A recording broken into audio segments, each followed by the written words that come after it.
New reports here that Obamacare's website failure is scaring away both advocates for the health care law and insurers looking to recruit new customers. According to the Wall Street Journal, insurers like WellPoint will not begin advertising Obamacare's options until January, when they hope technical problems have been solved.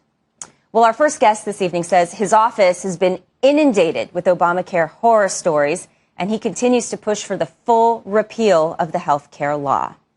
Joining us, Congressman Scott Garrett, a member of both the House Financial Services Committee and the House Budget Committee. Congressman, welcome to you.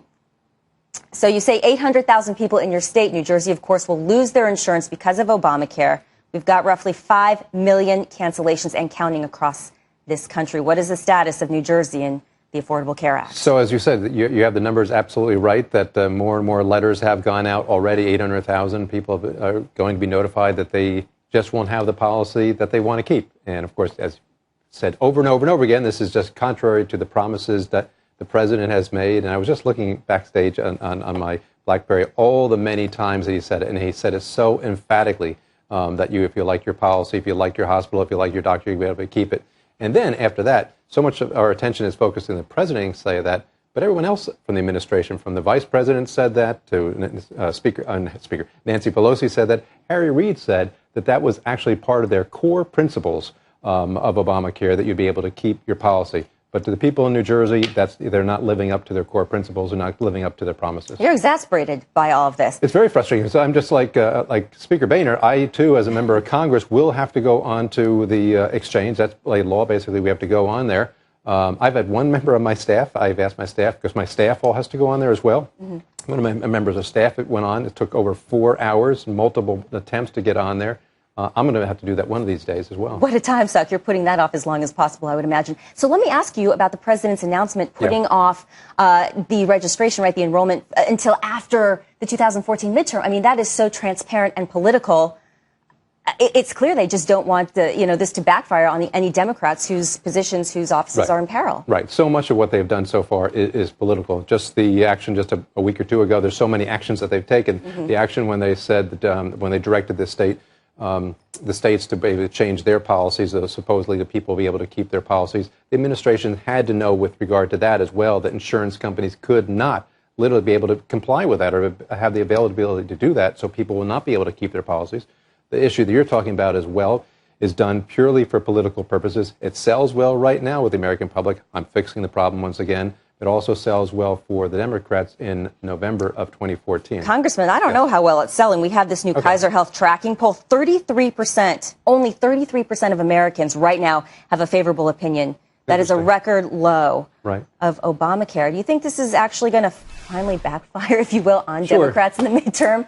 What do you think about the Senate? You think Republicans will get a majority there? Yeah, so I think it will backfire. Going into Obamacare during the whole election, or not the election, whole process too, that we had hundreds of thousands of people complain about it, come down to the White House, circle the White House, remember, vote no, kill the bill and what have you. But for the vast majority of Americans at that time, Obamacare was something just in the news. It wasn't affecting them. Now it's affecting them, and now it's affecting their families, their parents, their kids. College kids will soon learn when they go back to college again in the spring, when they get the notice saying that you have to have college health care on campus. Mm-hmm. You can't have the old policy anymore. Your prices are going to go through the roof. So all this means is that it's a good thing for us trying to repeal it, and also a good thing to try to retake the Senate, to your point. Do you think you will have success this time around repealing any? I mean, you're laughing at me because that totally backfired. Well, success in the Senate, but obviously the strategy, the Ted Cruz strategy to defund, link the defunding to the last budget was a disaster. And it was like Democrats had 2 weeks of a reprieve in a way before we realized that this thing was about to implode, a rolling disaster, as someone described it.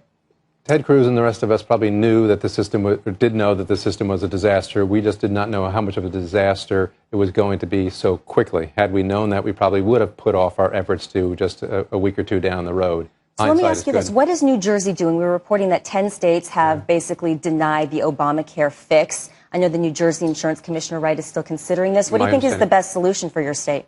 Well, the insurance commissioners really don't have any real latitude in this area. The administration is saying that they do, on the one hand, but in reality, state insurance commissioners are pretty smart. They understand that insurance companies do not have the flexibility to do what the White House says they can do, and that is to turn on a dime after cancellation notices have already gone out.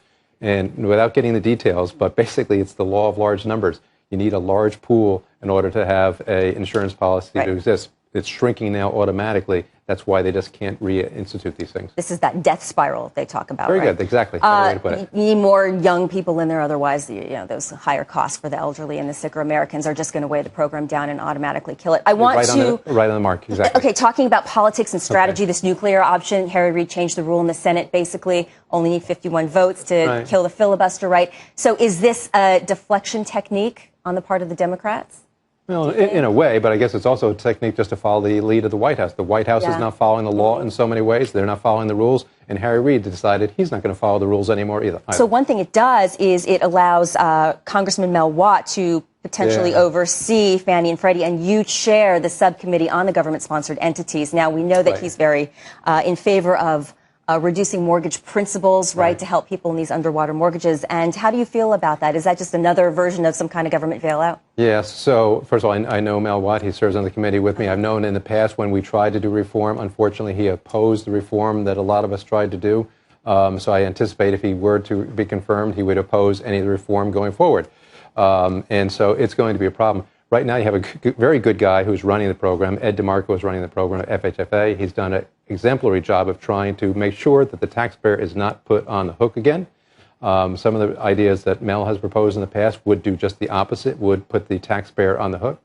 And by basically rewriting the mortgages so that people's mortgages go down puts more taxpayers on the hook on the one hand, and is maybe the same hand, I don't know, is also unfair to the American public at the same time. That's it. These are busy times, Congressman. Thank you so much for addressing some of these pressing issues. So nice to see you. Good to see you again. Thank you. Have a wonderful holiday. You too.